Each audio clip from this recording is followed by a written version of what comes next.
আপনার কি মেসেঞ্জারে গুরুত্বপূর্ণ কোনো মেসেজ ডিলিট হয়ে গেছে, কিংবা আপনি প্রয়োজন নেই ভেবে ভুলবশত কোনো মেসেজ ডিলিট করে ফেলেছেন, এখন চাচ্ছেন সেই মেসেজটা আবার ফ্রি আনতে, কিংবা কোনো ছবি কি হতে পারে, সেটা ভয়েস মেসেজ যা কিছুই হোক না কেন, যদি সেটা ডিলিট করেন হয় ভুলে অথবা জেনে শুনে ডিলিট করেন না কেন, সেটা খুব ইজিলি ভাবেই আবার ফিরিয়ে আনতে পারবেন। সেটা যতদিন আগেরই হোক না কেন, সেটা ছবি হতে পারে, ভয়েস মেসেজ হতে পারে, কিংবা কোনো নর্মাল মেসেজ হতে পারে, যে মেসেজই হোক না কেন সেই মেসেজ আপনি খুব সহজভাবেই ফিরিয়ে আনতে পারবেন। হোক 2 বছর আগের, 3 বছর আগের, কিংবা 1 মাস, 2 মাস, 6 মাস, কোনো ব্যাপার না। তো চলুন দেখিয়ে দিচ্ছি কিভাবে সেটা করবেন। প্লে স্টোরে গিয়ে অবশ্যই আপনি আপনার অ্যাপসটিকে আপডেট করে নেবেন। আমি আবারও বলতেছি, অবশ্যই অ্যাপসটিকে আপডেট করে নেবেন। শুরুতে চলে যাবেন ফেসবুক অ্যাপসে। ফেসবুক অ্যাপস ওপেন হওয়ার পরে যেই আইডির মেসেজ আপনি রিকভার করতে চাচ্ছেন সেই আইডিটি লগ ইন করে নেবেন। আইডিটি লগ ইন করার পরে এই যে উপরে ডান কর্নারে 3 ডট অপশন দেখতে পাচ্ছেন, এই 3 ডট অপশনের উপরে একবার ট্যাপ করে দিবেন।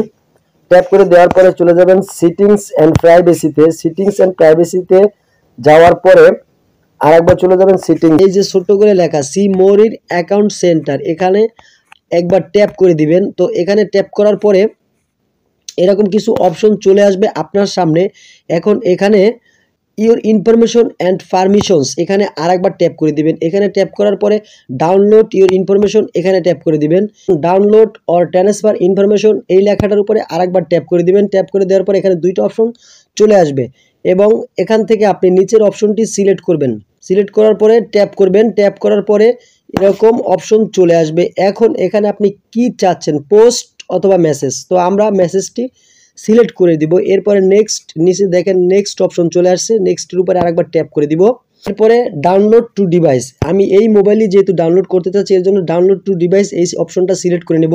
এরপরে প্রথমে দেখতে পাচ্ছেন ডেট রেঞ্জ, এই ডেট রেঞ্জের উপর ট্যাপ করবেন। এখন আপনি কতদিন আগের মেসেজটি রিকভার করতে চাচ্ছেন, লাস্ট ওয়াক অথবা লাস্ট 1 মান্থ অথবা লাস্ট 3 মান্থ। এখানে লাস্ট 3 মান্থ রিকভার করে আপনাদের দেখাচ্ছি। তো আপনার এখানে যেটা যতদিন আগে ডিলিট করছেন অথবা অল টাইম, একবার সবার নিচে দেখেন লেখা আছে অল টাইম, চাইলে এটাও করতে পারবেন। খুবই গুরুত্বপূর্ণ একটা কথা আপনাদেরকে বলে রাখি, আপনারা অবশ্যই আপনাদের আইডিতে একটা জিমেইল অ্যাকাউন্ট দিয়ে রাখবেন। আমি আবারও বলতেছি, আপনাদের আইডিতে একটি জিমেইল অ্যাকাউন্ট দিয়ে রাখবেন। না দিয়ে থাকেন কোনো ব্যাপার না, এই অপশনে ট্যাপ করবেন। ট্যাপ করে এখানে আপনারা আপনাদের ব্যবহৃত একটি জিমেইল অ্যাকাউন্ট এখানে ব্যবহার করবেন। আর যদি আগেই জিমেল অ্যাকাউন্ট দেওয়া থাকে তবে এখানে সেই জিমেলটা শো করবে, জাস্ট ওই জিমেলটা এখানে সিলেক্ট করে দিবেন।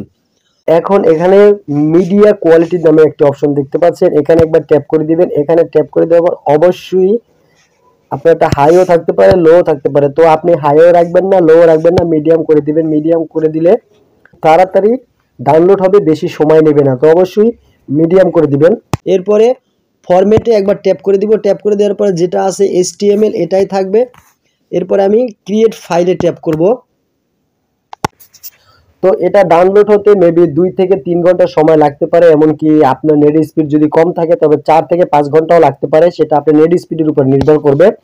তো এরপরে এখন এখানে ডাউনলোড শেষ হলেই আপনি এখানে ওপেন অপশন দেখতে পাবেন যে ওপেন দ্য ফাইল, তখন ফাইলটি ওপেন করলে সবকিছু আপনি ব্যাক পেয়ে যাবেন। তো ভিউয়ার্স, সবচেয়ে মজার ব্যাপার হলো আমি ডাউনলোড স্টার্ট করার 10 থেকে 12 মিনিটের ভিতরেই ডাউনলোডটা কমপ্লিট হয়ে গেছে এবং আমার ফোনে একটা নোটিফিকেশন চলে আসছে। এই যে দেখতে পাচ্ছেন উপরে notification, this file your request are ready to download.